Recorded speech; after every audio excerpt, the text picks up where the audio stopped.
6 মাস গত হলো আমি এসেছি বাণিজ্য করতে। বাণিজ্য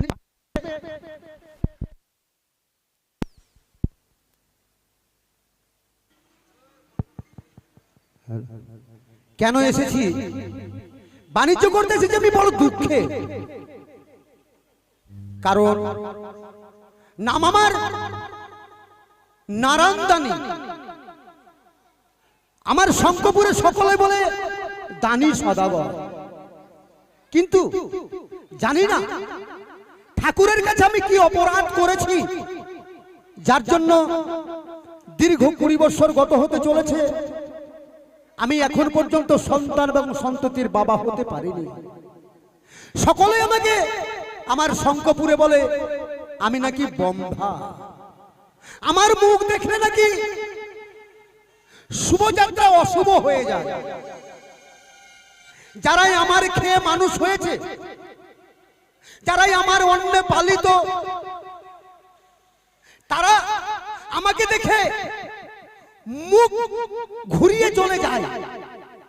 শুধু তাই নয়, তারা আড়ালে বলে যে এই বন্ধা সদাগরের মুখ দেখলে আমরা হয়তো সারাদিন অনাহারে থাকবো, আমরা সারাদিন আমাদের পেটে কোনো অন্ন পড়বে না।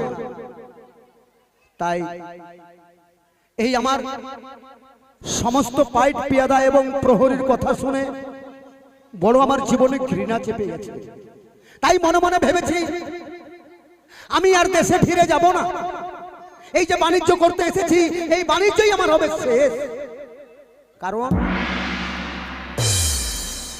কারণ হচ্ছে যারাই আমার খেয়ে আমার পরে মানুষ হয়েছে আর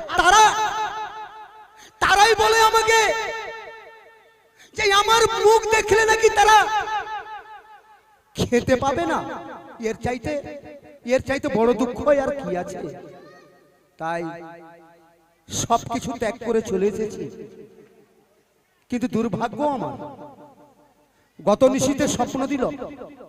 গত নিশীতে স্বপ্ন দেখলাম আমার অর্ধাঙ্গিনী সুশীলা ঘুমের ঘরে আমাকে কেঁদে কেঁদে বলছে, স্বামী গো আজ আমি বড় বিপদে পড়েছি।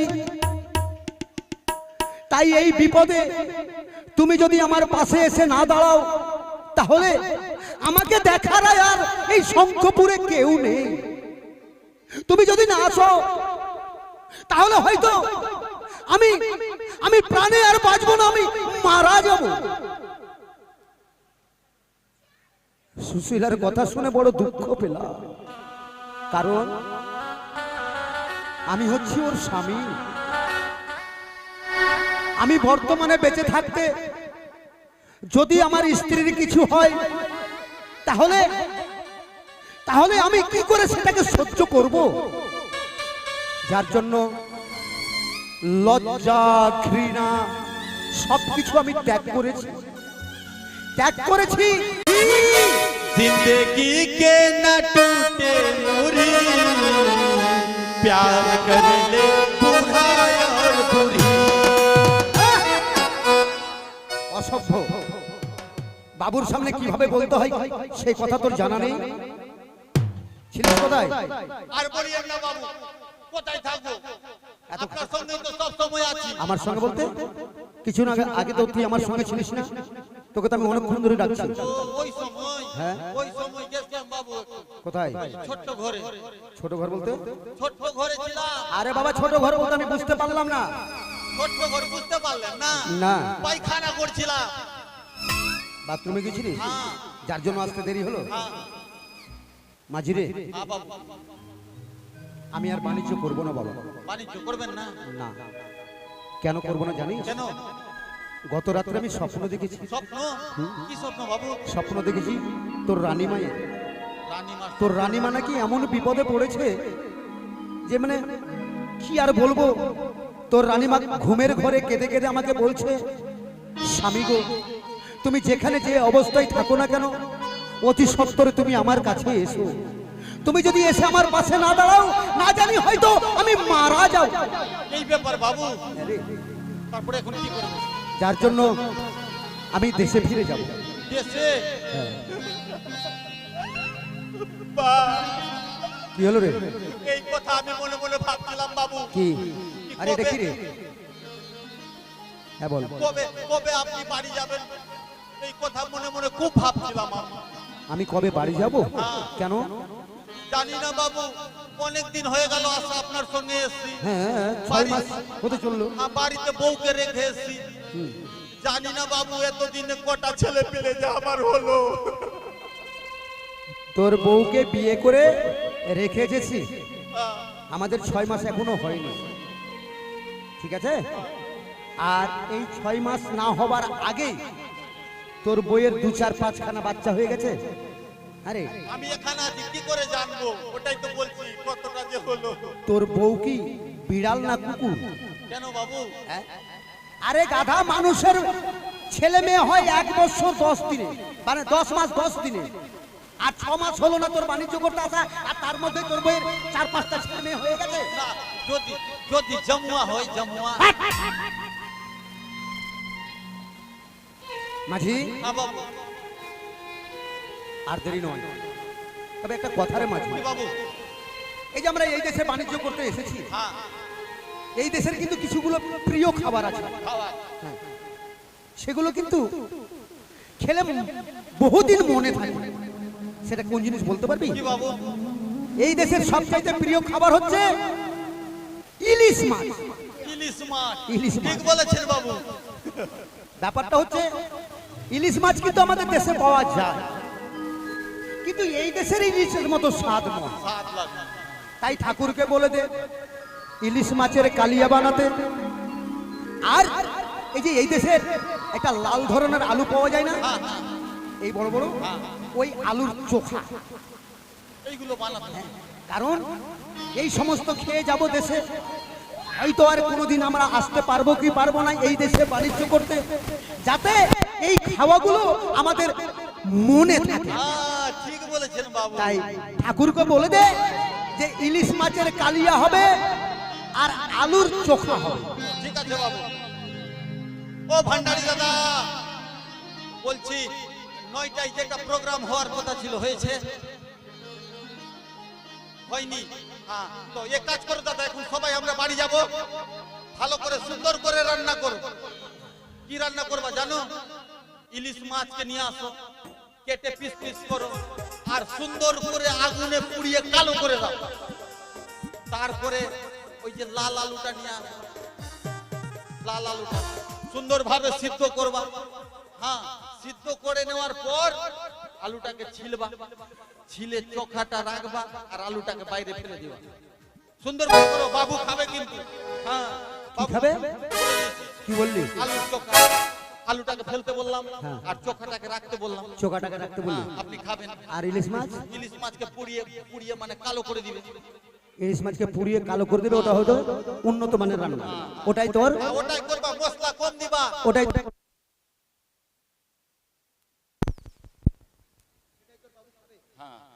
ইলিশ মাছকে পুড়িয়ে কালো করে দেবে, আর আলুকে ছিলে ফেলে দেবে, আর আলুর কি খাবে? চোখা। আলুর চোখার কথা বলেছিলে গাধা? ওটাই তো বললেন। চোখা, চোখা মানে বুঝিস না? কি? আলু সেদ্ধ খাসনি? সিদ্ধ খেয়েছি। ওটাই ওটাই। আলু ফেলে দেবে আর চোখাটাকে খাবে, আর ইলিশ মাছকে পুড়িয়ে কালো করে দেবে। আরে গাধা, ইলিশ মাছকে পুড়িয়ে কালো করে দিলে খেতে পারবি? ও, আপনি তো বলছেন। আরে বাবা, কালিয়া, কালিয়া মানে বুঝিস না? এটা একটা উন্নত মানের রান্না। সরষে বাটা দিয়ে কালিয়া তৈরি করবে, রান্নার ঠাকুর জানে। তবে ঠাকুর মশাই, রান্নাটা ডিঙ্গার উপরে হবে, আর আমরা দেরি করব না। এই মুহূর্তে ডিঙ্গা ছেড়ে দেওয়ার ব্যবস্থা করো, আমরা দেশে ফিরে যাব। হবে না, ভাগ্যে নেই। তাই সমস্ত মাঝিকে আমি বলছি, নিজের নিজের ডিঙ্গায় নোঙর তুলে দাও, বিজয় পতাকা উত্তোলন করে দাও, আর নিজের নিজের গুরুদেবের নাম স্মরণ করে সারিবদ্ধভাবে এই জলপথে ডিঙ্গা দাও ছেড়ে। মাঝি বাবু, মাঝি, সাবধানে ডিঙ্গা বাইবে। ঠিক আছে বাবু। ঠিক আছে? আরে মাঝি, এর আগে তো তুই সমস্ত মাঝিকে আনন্দ দিতিস, হ্যাঁ, তুই কি সবকিছু ভুলে গেছিস? না বাবু। আছে, মনে আছে? হ্যাঁ মনে আছে। তাহলে এমন করে তুই আনন্দ দিবি মাঝিদের, হ্যাঁ, তোর আনন্দে সবাই বৈঠা টানবে, বুঝতেই পারবে না কোথায় থেকে কোথায় গিয়ে পৌঁছে যাবে। আচ্ছা বাবু। ও দাদা, আরে ও পর্দা, কাকে কি বলছি রে?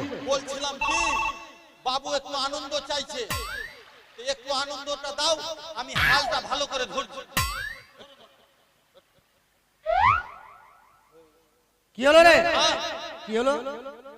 ও ও দাদা পারবে না। মাঝি, কি ব্যাপার রে? হঠাৎ করে একটা মাংস পচা দুর্গন্ধ আসছে না?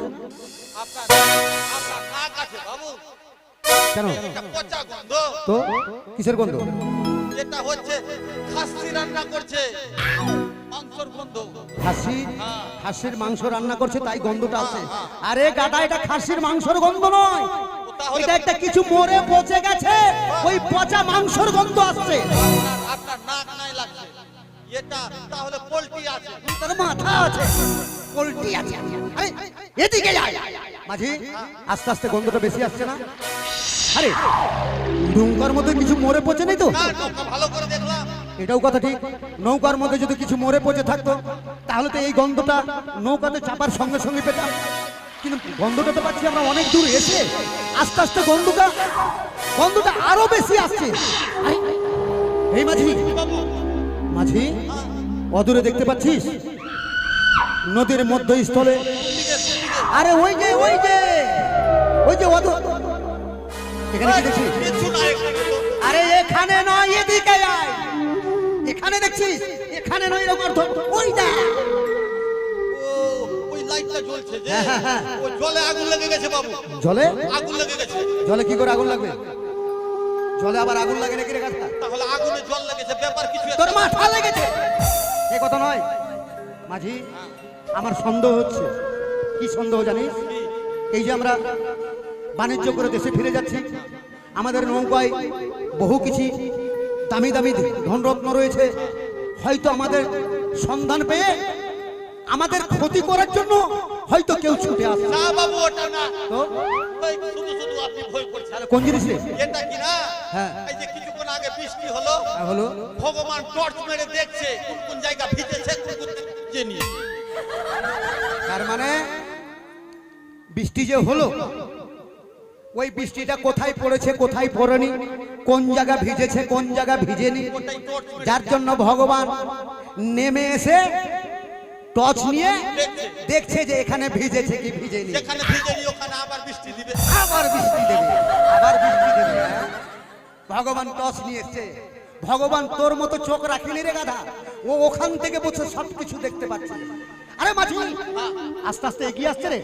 এই মাঝি, বাবু সকল মাঝিকে বলে দে সারিবদ্ধভাবে ডিঙ্গা লাগিয়ে দেবে, যাতে ও কোনো মতে কোনো দিকে পালাতে না পারে। আমি দেখতে পাই যে চাই ওটা কোন জিনিস জলের উপর দিয়ে ভেসে। তোরা লাঠি লান্দা হাঁটালে, লাঠি লাগানো নেই কি করবে? আপনি তো সবকে রেডি হতে বলছেন। আরে বাবা বলছি ঘেরাও করতে। দাঁড়াও, বলি দাঁড়াও। আজ অমন করে আমার এই ভেলাকে কেন ঘিরে ধরেছিস? কিন্তু তার আগে জানতে চাই তুমি কে? আমি কি জন্মই দুঃখিনী? তুমি জনম দুঃখিনী? আরে কে তুমি কা হারো নারী, বলো কন্যা সত্য করি।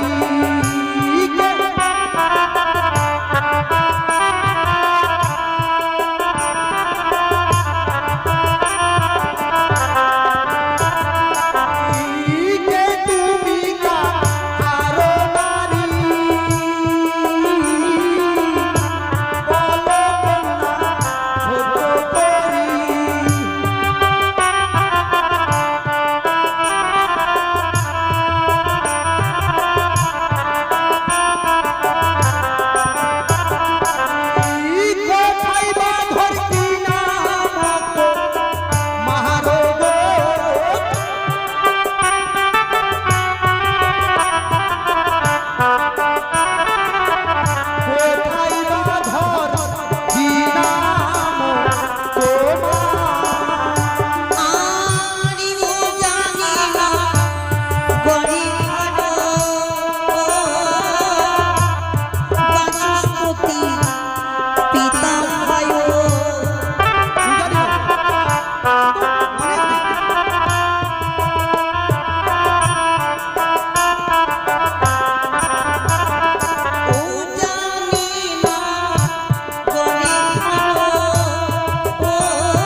কি বললো বুঝতে পেরেছিস? উজানি নগরে ঘর, পিতা তার বাচস্পতি সদাগর, তার মায়ের নাম হচ্ছে মেনকা বেনা। সে তো আমার শঙ্করপুর থেকে বহু দূর। আচ্ছা মা, তোমার বক্ষে ওটা কি গো? এই হচ্ছে আমার স্বামী। তোমার স্বামী? হ্যাঁ। কিন্তু তোমার স্বামী এইভাবে ঘুমিয়ে আছে। ও গো বিরুবা সরঘরে মম কান্ত প্রাণেশ্বরী।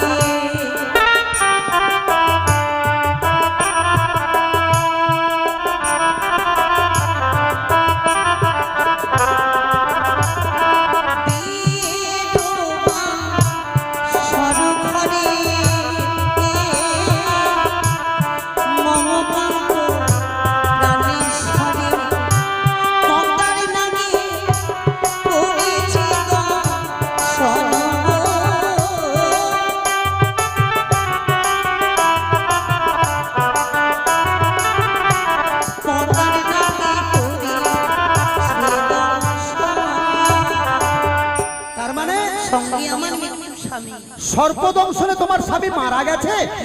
হ্যাঁ গো, কতদিন হলো? এই তো 4 মাস পূর্ণ হলো। 4 মাস গত হতে চলেছে? এই জন্য তো এত দুর্গন্ধ। আর আমি ভাবছি মাংস পচা গন্ধটা কোথা থেকে আসছে? আর আমি মনে করি খাসির আনতে লাগছে। দাঁড়া! মা, তুমি এইভাবে তোমার মৃত্যু স্বামীকে বক্ষে ধরে কলার ভেলায় এই ভরা গঙ্গার জলে ভেসে তুমি কোথায় যাবে গো? আমি দেবতর নগরে যাব। সেখানে গিয়ে আমি আমার স্বামীকে ফিরিয়ে নিয়ে আসবো বাবু। ভুল, ভুল মা। যে স্বপ্ন তুমি দেখেছো, যে স্বপ্ন তোমার ভুল।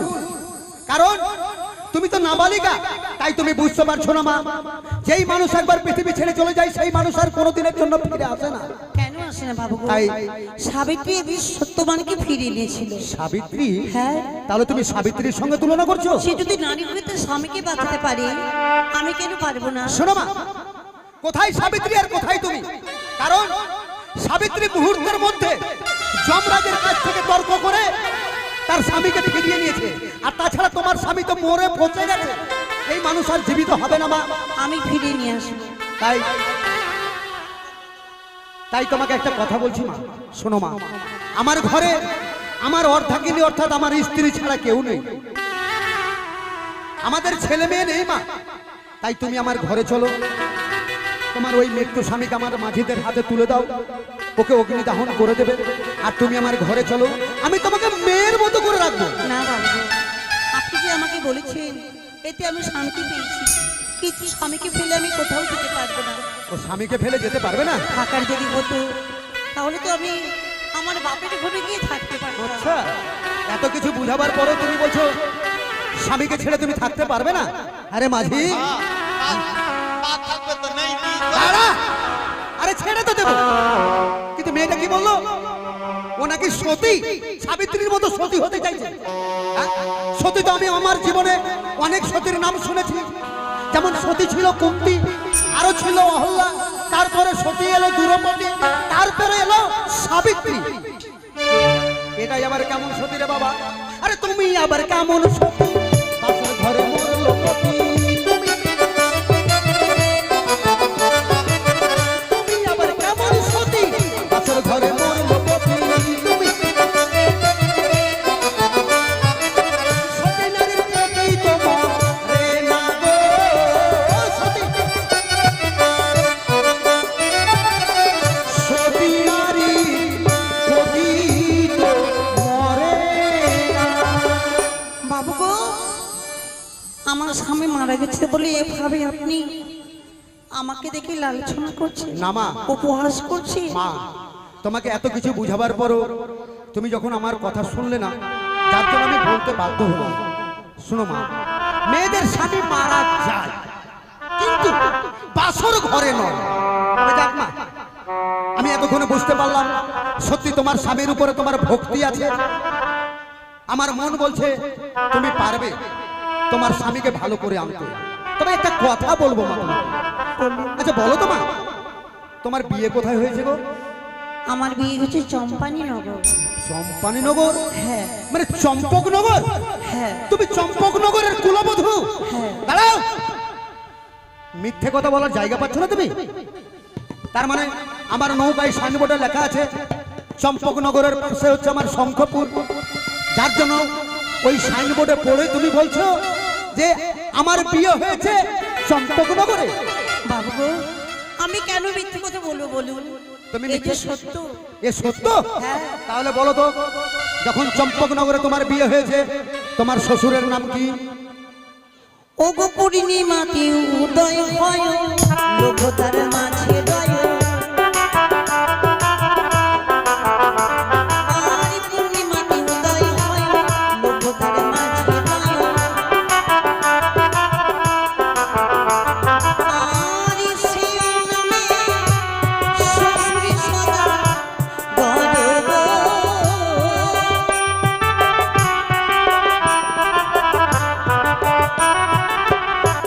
সেই নামে শ্বশুর সদা মাঝি, বাবু পূর্ণিমার রজনীতে উদিত হয় পূর্ব ভাগে, সেও নাম শ্বশুর তাহার। কি হতে পারে রে? কি আর হবে আপনি জানেন না? কি বলতে পারবি? হ্যাঁ, বল দেখিনি। মেঘ।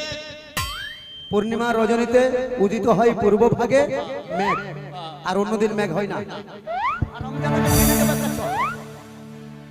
লক্ষ তারার মাঝে রয়, পূর্ণিমাতে উদয় হয় মেঘ না চাঁদ। ওটা দেখলাম, আপনি পারছেন কিনা? দেখলাম। তাহলে তোমার শ্বশুর ঠাকুর নাম চাঁদ? হ্যাঁ বাবু গো, ওই চম্পানী অধীশ্বর আমার শ্বশুর সদাগর। চম্পানির অধীশ্বর তোমার শ্বশুর সদাগর? হ্যাঁ চম্পকনগরের অধীশ্বর সে তোমার ভগ্নিপতি চাঁদ। চাঁদের তো ছয়টি ছেলে বহুদিন আগে মারা গেছে। মেয়েটা সত্যি মিথ্যে কথা বলছে, ভেবেছে চম্পলার অধীশ্বর হচ্ছে মোহন ব্যক্তি। এই সদাগরের কথা যদি বলি তাহলে আমাকে ছেড়ে দেবে। এই যে তোমাকে বলছি, শোনো মা, বর্তমানে তুমি এখন ধর্মের পথে নেমেছো। ধর্মের পথে নেমে মিথ্যে কথা বলতে হয় না। না না বাবু গো, ধর্মের পথে নেমে যদি মিথ্যে কথা বলা হয় তাহলে কোনোদিন ওই ধর্ম পালন করা যায় না। আমি মিথ্যে কথা বলছি না বাবু। তুমি সত্যি বলছো? তুমি সত্যি বলছো চাঁদের পুত্রবধূ? তাহলে বলো তো তোমার শাশুড়ি মায়ের নাম কি? ও গো হলুদ বন রঙ হয় মা মন্দির করি নিরয়। আই হলুদ বরণ হয় মা মন্দির করি নিরয়। আরে সেই নামে শাশুড়িয়া মারব।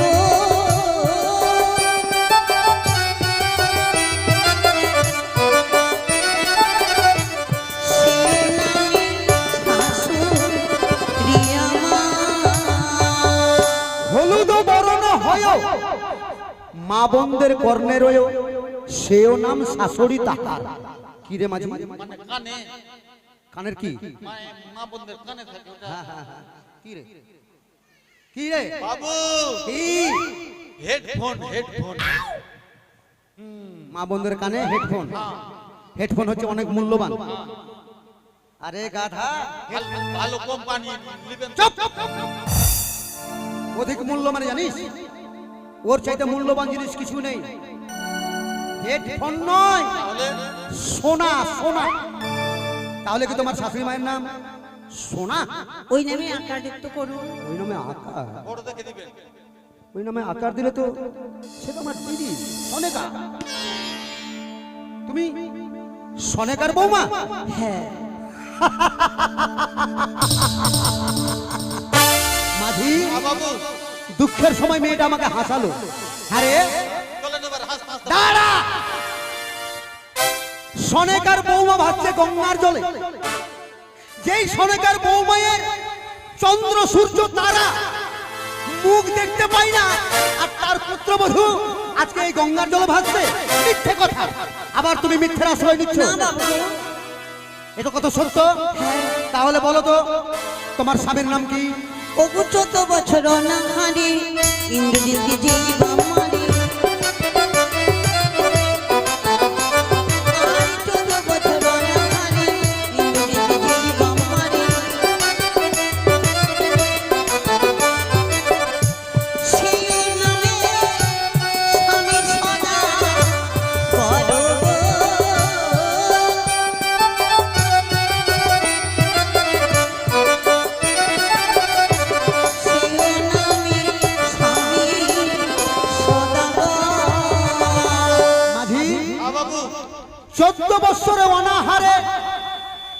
ইন্দ্রজিৎকে যেই বা মারে সেও নাম স্বামী তাহার। কে মেরেছিল ইন্দ্রজিৎকে রে? ইন্দ্রজিৎ ইন্দ্রজিৎ মেলায় শক্তিশালী ছিল বাবু। তাই কে মেরেছিল ওকে? কেউ মারতে পারেনি, লাস্টে কিনা হ্যাঁ। ওকে ওকে হনুমান মারলো। লাস্টে মেরেছিল কে? হনুমান। হ্যাঁ। যেই হনুমান দিনে 14 বার খেত, আর সেই 12 বছর অনাহারে, 14 বছর অনাহারে ছিল, আর অনাহারে থেকে ইন্দ্রজিৎকে মেরেছিল। তুই হচ্ছিস একটা মুখ পুরা বাঁদর, অপদার্থ। 14 বছর অনাহারে ছিল কে জানিস? কে? লক্ষণ। আর লক্ষণই মেরেছিল ইন্দ্রজিৎকে। তাহলে কি তোমার স্বামীর নাম লক্ষণ? ওই নামে অলঙ্কারিত করুন। ওই নামে অলংকার? ওই নামে অলংকার দিলে তো হবে ওই পশুটা, ওই জানোয়ারটা, যেই জানোয়ারটা আমার স্ত্রীকে ওই মান সরোবরে অপমান করেছিল। তাহলে কি তোমার স্বামীর নাম লক্ষিন্দর? কি তুমি লক্ষিন্দরের স্ত্রী? হ্যাঁ,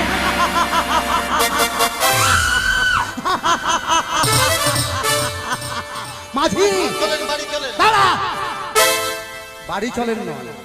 পেয়েছি বাড়ির জন্য খালি পেয়েছি মাঝি, সুযোগ পেয়েছি অপমানের প্রতিশোধ নেওয়া। হ্যাঁ, অপমান।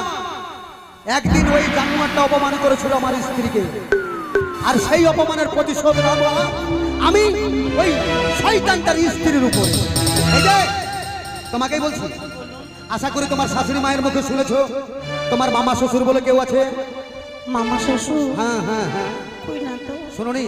তাহলে শোনো, আমি তোমাকে বলে দিচ্ছি, তোমার মামা শ্বশুর নামে কেউ আছে, আর সেটা অন্য কেউ নয়, সেটা হচ্ছে আমি। আপনি? হ্যাঁ, আমি সেই নারায়ণদানি। আরে কি ব্যাপার রে মাঝি? মেয়েটাই আমার পরিচয় পাওয়ার সঙ্গে সঙ্গে একেবারে মাথায় ঘুমটা দিয়ে দিল। সম্মান জানালো বাবু। দাঁড়া, এই যে তোমাকেই বলছি, কি ব্যাপার গো? আমার পরিচয় পাওয়ার সঙ্গে সঙ্গে তুমি এইভাবে মাথায় ঘুমটা দিলে কারণ? আপনি হচ্ছেন আমার মামা শ্বশুর, তাই তো মামা শ্বশুর হচ্ছে সম্বন্ধের বড়। মাথায় ঘোমরা দিয়ে তাকে সম্মানই দেওয়া হয়। যার জন্য আমি আমার মাথায় বস্ত্র দিয়ে আপনাকে সম্মান দিলাম। এই যে মাথায় ঘুমটা দিয়ে সম্মান দিতে হবে না। আমি এখন তোমার মামা শ্বশুর নয়, আমি বর্তমানে দাঁড়িয়ে আছি তোমার সামনে। আমি একটা অসুর। হ্যাঁ, মামা নয়। কি আপনি কি বুঝছি? ওই মুখে তুমি আমাকে মামা বলে ডেকো না। কিন্তু কেন? কেন? ওই শয়তানটার জন্য, যে শয়তানটা মরে পড়ে আছে তোমার ভেলায়। আমার এই জানোয়ারটা, হ্যাঁ হ্যাঁ, তোমার স্বামী করেছে। কি করেছে শুনবে? তোমার স্বামী কি করেছে? এই শয়তান একদিন খেলাধুলা করতে করতে গিয়েছিল মান সরোবরে, আর আমার অর্ধাঙ্গিনী গিয়েছিল সুশীলা ওই সরোবরে স্নান করতে। এই শয়তানটা আমার স্ত্রীর রূপে পাগল হয়ে আমার স্ত্রীকে করেছে চরম অপমান। না, শুধু অপমান নয়, কি হলো? শুধু অপমান নয়, ভেঙেছে কাকের কলস, ছিঁড়েছে শাড়ির অঞ্চল, আরো ছিঁড়েছে গলার গজমতি হার। তার উপরন্ত অন্যায় করেছে আমার স্ত্রীর বদনে করেছে দন্তাঘাত।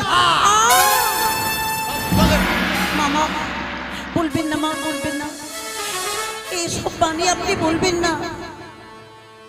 স্বামী না হয়ে অন্যায় করেছে, এর শাস্তি কি আপনি আমাকে দিতে চান? শোনো। আপনাকে যদি কুকুর কামড় দেয়, আপনি কুকুরকে কামড় দিবেন নাকি? চলেন বাড়ি চলেন। আমাকে যদি কুকুরে কামড় দেয় তাহলে আমি কুকুরকে কামড় দেবো না। আরে কুকুর আমাকে কামড় দেবার, কুকুরকে আমি ছেড়ে দেবো? কুকুরের দাঁত আছে, আর আমার দাঁত নেই। অন্যায় করেছে, অন্যায়ের প্রতিশোধ নেব। আজকে যেমন তুমি আমার কাছে ক্ষমা চাইছো, এইভাবে ওই শয়তানটার কাছে আমার স্ত্রীও ক্ষমা চেয়েছিল। বারবার বলেছিল কেঁদে কেঁদে, লক্ষিন্দর রে, আমি হচ্ছি তোর মামিমা, মামিমা হয় মায়ের সমান, তাই এই অন্যায় ভাষা বলতে নেই বাবা, দয়া করে তুই আমাকে ছেড়ে দে বাবা। কিন্তু ওই পশুটা কোনো মতে আমার স্ত্রীকে ছাড়েনি, যার জন্য আমার স্ত্রী কেঁদে কেঁদে আমাকে বলেছিল, স্বামী গো, যে অন্যায় তোমার ভাগ্নে করেছে, এই অন্যায়ের মুখ দেখা ভার আমার, তাই এই অন্যায়ের প্রতিশোধ যদি তুমি না নাও তাহলে আমি আর এই পৃথিবীতে বেঁচে থাকবো না, আমি ওই গঙ্গার জলে প্রাণ দেব। মামা আমি স্ত্রীকে কথা দিয়েছি, যদি কোনোদিন সুযোগ পাই, আমি কথা দিচ্ছি সুশীলা, তোমার এই অপমানের আমি চরম প্রতিশোধ ও নেব। মামা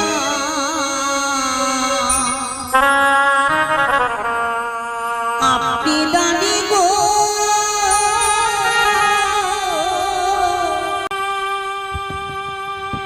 আপনি দানি ও গো মামা শ্বশুর গো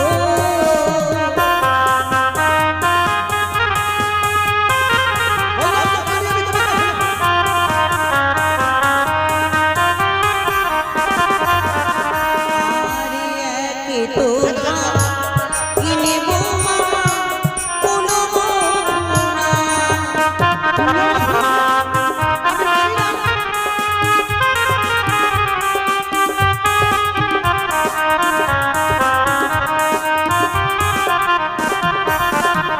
ও গো দানি ঘর করেছিল লঙ্কাকে সব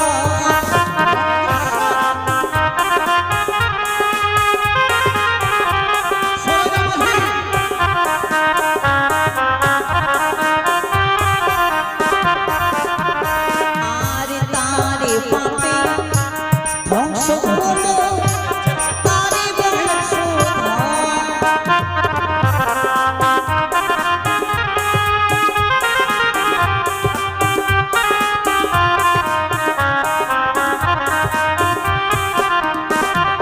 সেদিন মামা শোনো, আমি যদি মরেও যাই তবু আমি প্রতিশোধ নেব, তার আগে তোমাকে আমি ছাড়বো না। আরে ছাড়িব না, ছাড়িব না, করব তোমায় বিয়ে।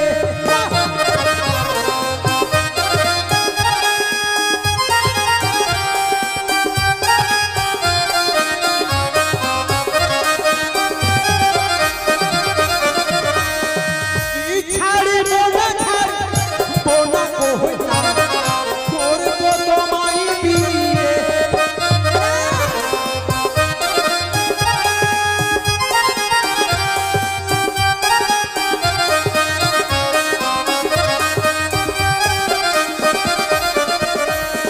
আরে পৌষা যাইয়া নয়ে যাব আমি আমার শঙ্খপুরে।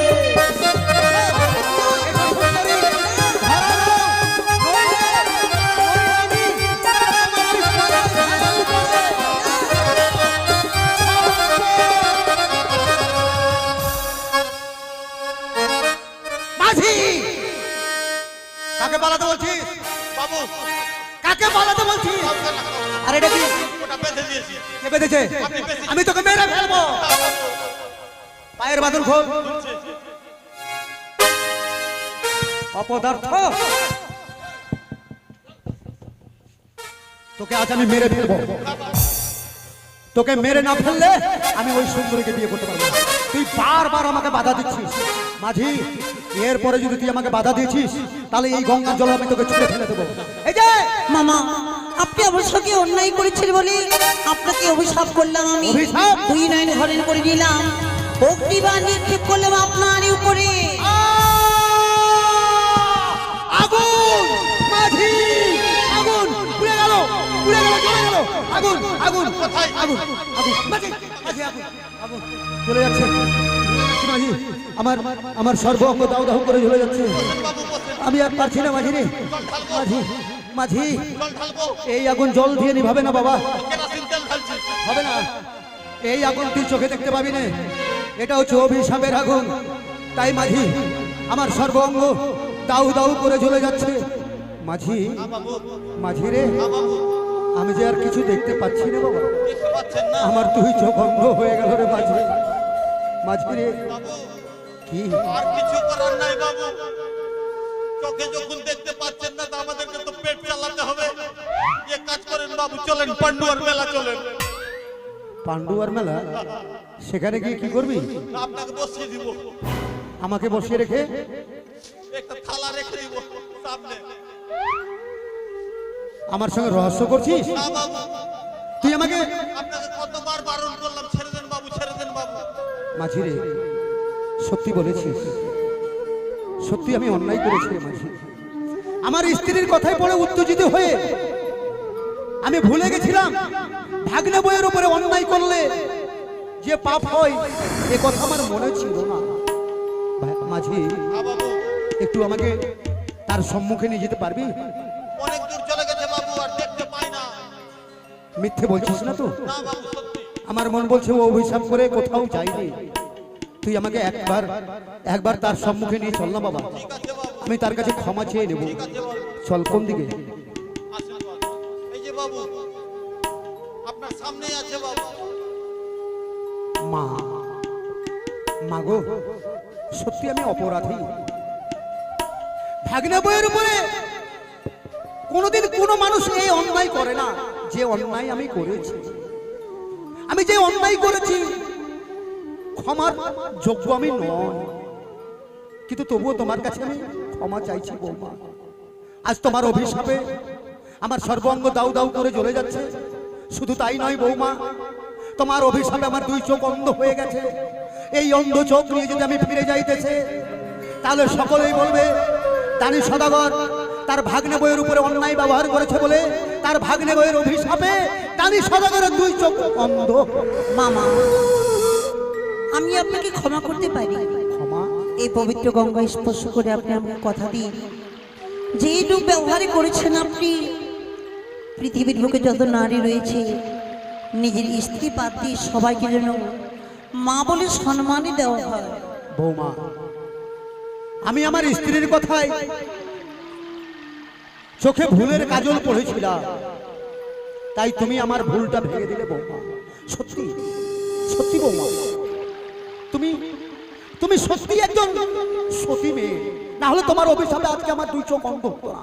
তবে আমি তোমাকে কথা দিচ্ছি বৌমা, এই পবিত্র গঙ্গার জল হাতে নিয়ে তোমাকে কথা দিচ্ছি, যতদিন আমি পৃথিবীতে বেঁচে থাকবো আমার স্ত্রী ছাড়া পৃথিবীতে যত মেয়ে আছে সকলকে আমি মায়ের চোখে দেখবো বৌমা। জয় মা মনসা দেবী, জয়।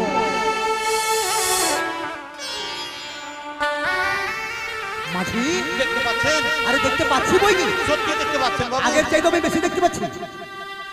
মাঝি রে, মা দেখেছিস? মা, মা কাকে বলে জানিস? জন্ম দিলে হয় না মাতা, যেই মাতা বুঝে না সন্তানের ব্যথা। যে দেখ মা বলতে হবে, এই ধরনের মাকে মা বলতে হবে। এই মায়ের উপর আমি কত অন্যায় অত্যাচার করলাম, যখনই একবার মা বলে ডাকলাম ভুলে গেল আমার অত্যাচারের কথা। সন্তান বলে আজ সেই মা আমাকে ক্ষমা করে দিল, আমাকে অভিশাপ থেকে মুক্তি করে দিল। বৌমা, মামা, আর তোমাকে আমি ঘরে ভেসে যেতে দেবো না মা। চলো তুমি আমার ঘরে চলো মা। এই আপনি কি বলছেন মামা? তোমাকে আমি মেয়ের মতো করে রাখবো। তা হয় না মামা, আমি যদি আপনার সঙ্গে ফিরে যাই তাহলে আমি কথা দিয়েছি আগে সন্তান হারা মাকে, সন্তান হারা মাকে, কথা দিয়েছি আগে সন্তান হারা পিতাকে, যে তাদের সন্তানকে আমি ফিরিয়ে দেব। তাহলে আমি আপনার সঙ্গে যেতে পারবো না। তাহলে চম্পকনগরের সকলেই তোমাকে ভাসিয়ে দিয়েছে? হ্যাঁ মামা, শুধু আপনি আশীর্বাদ করুন আমাকে। না আপনার আশীর্বাদে যেন আমি আমার স্বামীকে ফিরিয়ে পাই। না বৌমা, আর তুমি ও কথা বলে আমার পাপের ডালি আমার মাথায় চাপিয়ে দিও না বৌমা।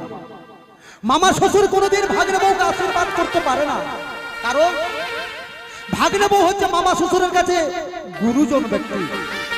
তাই তুমি আমার গুরুজন, গুরুকে কেউ কখনো আশীর্বাদ করতে পারে না, গুরুর কাছ থেকে আশীর্বাদ চেয়ে না। তবে তোমাকে আমি আশীর্বাদ করতে পারবো না বৌমা, তবে আমি তোমার জন্য আমি ঠাকুরের কাছে প্রার্থনা করবো বৌমা। যতদিন তুমি তোমার মৃত্যু স্বামীকে জীবিত করে ফিরে না আসছো চম্পকনগরে, ততদিন আমি ওই ঠাকুর মন্দিরে প্রবেশ করে ঠাকুরের কাছে দুই হাত তুলে প্রার্থনা করব, আর ঠাকুরকে বলবো, ওগো ঠাকুর, আমার এই নাবালিকা বৌমায়ের স্বামীকে তুমি ফিরিয়ে দিও।